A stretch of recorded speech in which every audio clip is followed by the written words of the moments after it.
Hey everybody, it's Miss C here, and today we are actually going to take our time to just go over some of the questions that I've been getting from our 321s. And I want to give you some time to catch up on any of the assignments that we've been posting. So today is just going to be a little bit of a review and answering some questions about natural resources. So the first question I got was from Nicholas, and he asked, why is wood and animals so important? Well, wood from trees is important because we use it to build things.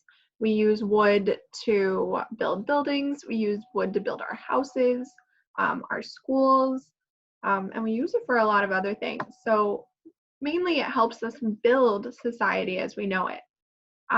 Also, we use wood for energy, so we might burn it.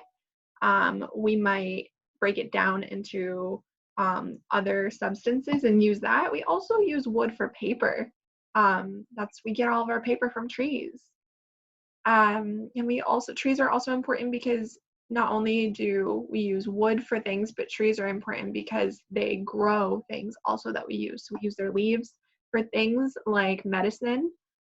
We use the fruit that they grow for food, and they are very important. They also produce oxygen. All animals are important. I have a cow here. Maybe we can name the cow Bessie. Animals are important because they do many different things for us. So we use animals for food.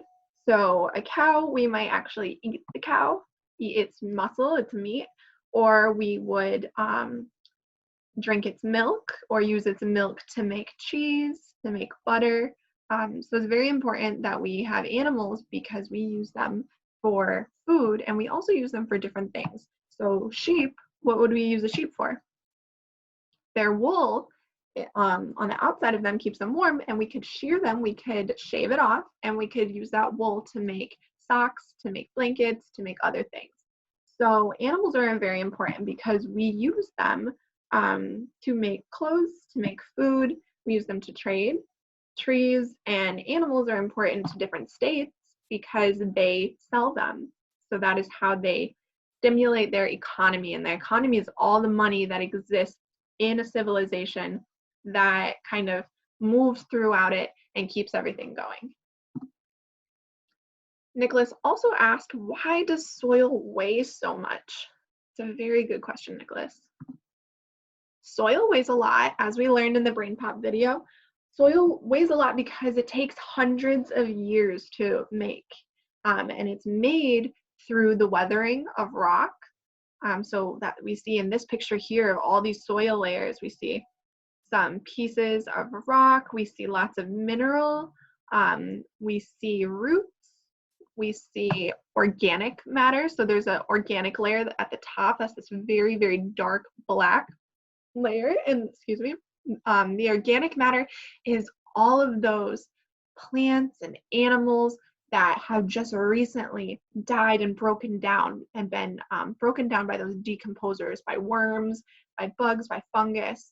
And that layer is very rich in nutrients for plants. And then we have the topsoil, and then we have the subsoil, and we have parent material, which is basically just more rocks, and then we have bedrocks. We have lots and lots of rocks. So soil weighs a lot because, one, it can hold water. It depends on the type of soil. So if it has lots of clay, it has very tiny little holes in it, very small pores is what we call it. And so water kind of just, it sits in it and it makes it heavy. And then there are other different types of soil. And maybe you see some of these lumps here. These are aggregates. So that's basically just where the soil has become very tight together. It's compacted. And that makes it also heavy. So if you think about it, when you have something that's made up of layers, and in each layer, it's made up of things like roots, it's made up of things like broken down rocks, and there's a lot of it, and it's really tight together, that's going to be heavy, right? So soil weighs a lot because of that, and because it takes hundreds of years to make. You have 100 to 3, 4, 5, many hundred years of layers right here, that's going to weigh a lot. Question 3, Ben said, how does water create power?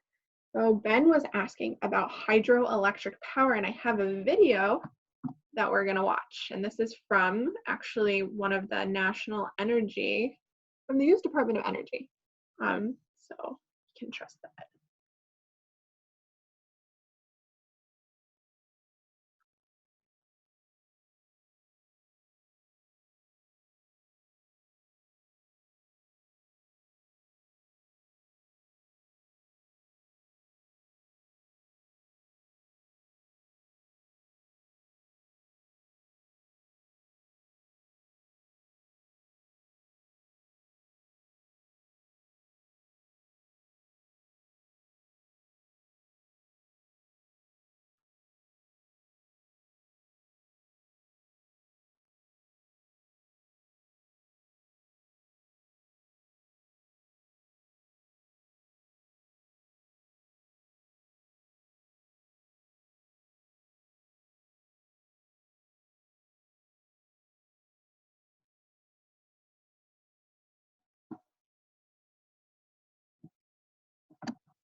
Pretty cool.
Awesome. So I just want to go back to that actually. We're not going to rewatch the video. But that was a really great video talking about hydropower. So there are many different ways that we harness the energy from water. And basically that energy is coming from the movement of water. That's mechanical energy, movement energy. So they have different machines that they've built. They have the turbines that will, when the water is passing through, it spins the turbine and it's collecting the potential energy there, or the mechanical energy there. Um, And so we use that to create electricity. And we use that electricity to power our homes. We use that electricity to power our schools, to power everything. Even some cars run on electricity. We use electricity to power our phones, right? We use electricity for a lot. So that is a form of renewable energy. That's where we're using the movement of water to create energy. And they use some really big words there that I want to explain to you a little bit. They said efficient or efficiency. That is a word that means that something or someone is working to the best of their ability, and they really aren't wasting any time. So if they're saying they're making the machines more efficient, they're making it so that they produce they produce as much electricity as they could at that time, without wasting any time or electricity or any other resources. So it's kind of like getting your bang for your buck, getting the most out of something.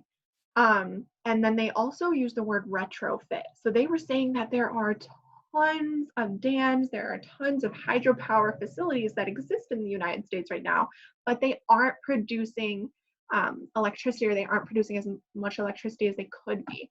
So they said that they could retrofit them. Retrofit means to go to something that already exists and to update it or replace things, or add things to it. So if I were to say I'm going to retrofit my lights right now, so I have old lights, I'm going to retrofit them. That means I'm just going to update them with new lights. So those are some big words, and I just wanted to explain them to you. But hydropower is very, very cool. It creates a lot of electricity, and it is a renewable resource because we have the water cycle, which I'm glad they brought that up. We're going to start talking about that soon. We have the water cycle. We have water that is constantly being recycled, constantly moving. It's not really being renewed because it's always there. It's just going through different states of the water cycle. And so we have this water that we can use. So it's a renewable resource. It's not something that once we use it, it's gone. But there's a question that will relate to that later. Ben asked, how are trees renewable? Well, if we think about renewable, let's look at that word, renew-able. It has the word new in it. So I know that a renewable resource, and it says it has the prefix re, so I know that a renewable resource is a resource that we can continue to use. As I explained before with the water, we don't ever lose that water. It just continues in the water cycle. So trees are renewable because trees produce seeds. If you've ever gone outside and you found an acorn, they produce seeds, they produce nuts that if we bury them and we take care of them, they'll grow into new trees. So trees are renewable because with time we can grow more and we can continue to use them. So for every tree we cut down, if we plant another one and we give it time to grow back, then that's a renewable resource. We can continue that cycle. But it does take a long time for trees to grow. So we still need to use conservation methods, right? We still need to wisely think about how much we're using and how much time it takes for a tree to grow to a size that we would be able to use it for something, like building a house or building a bridge.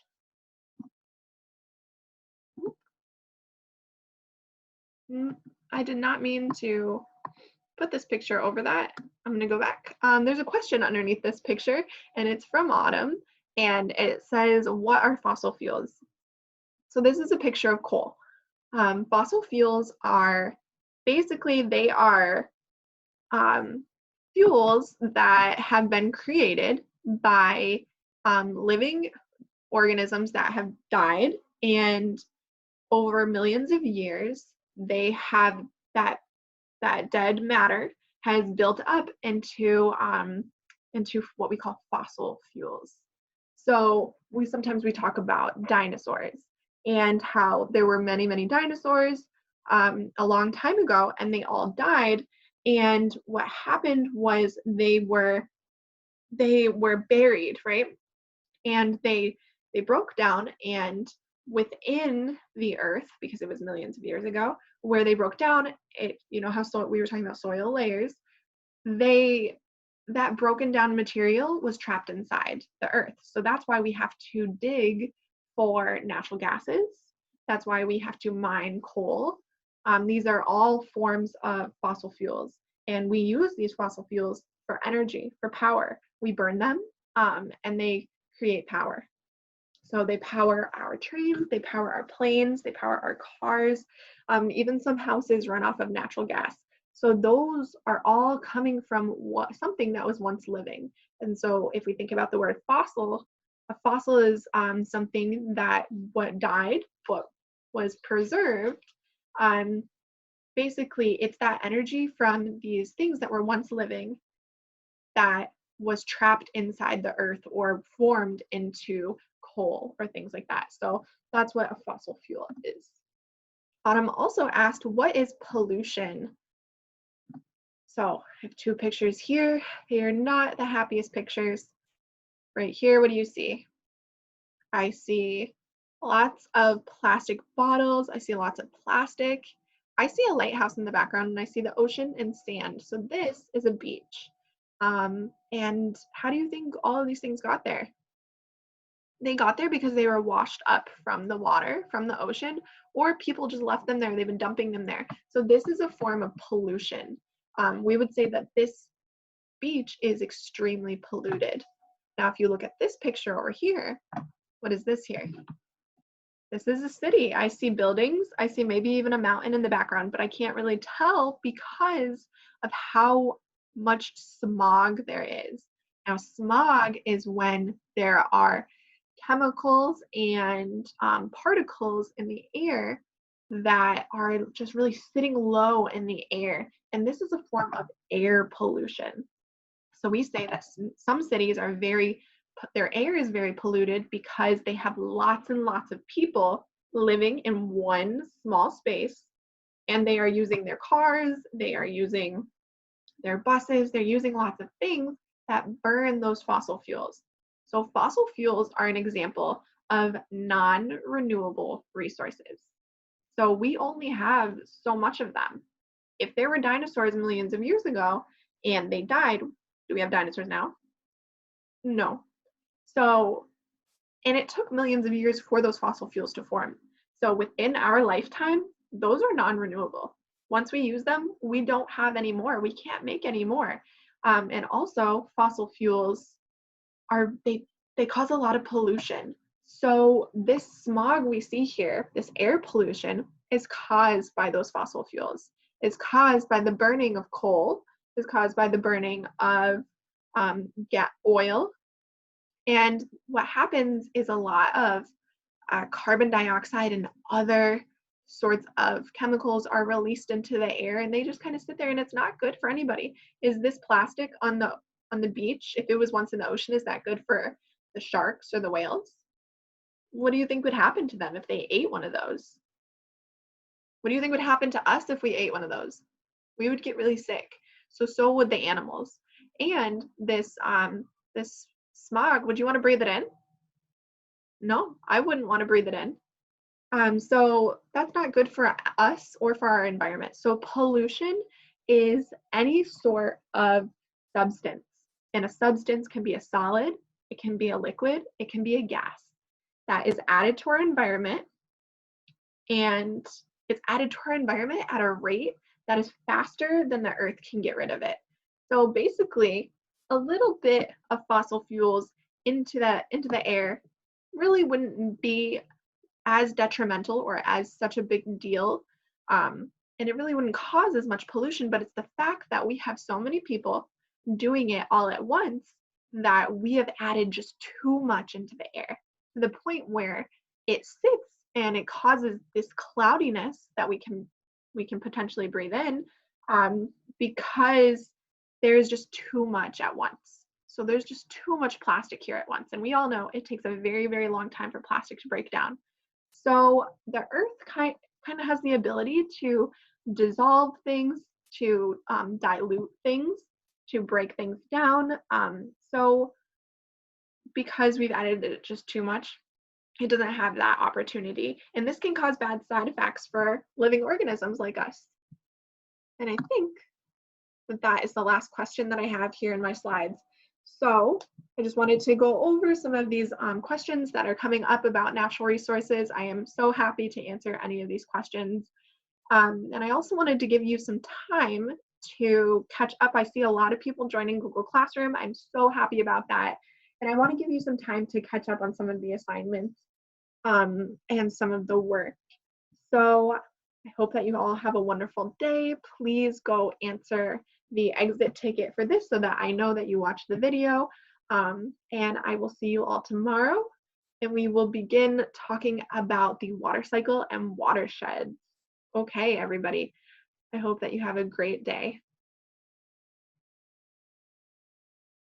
Let me see if I can learn how to stop this recording.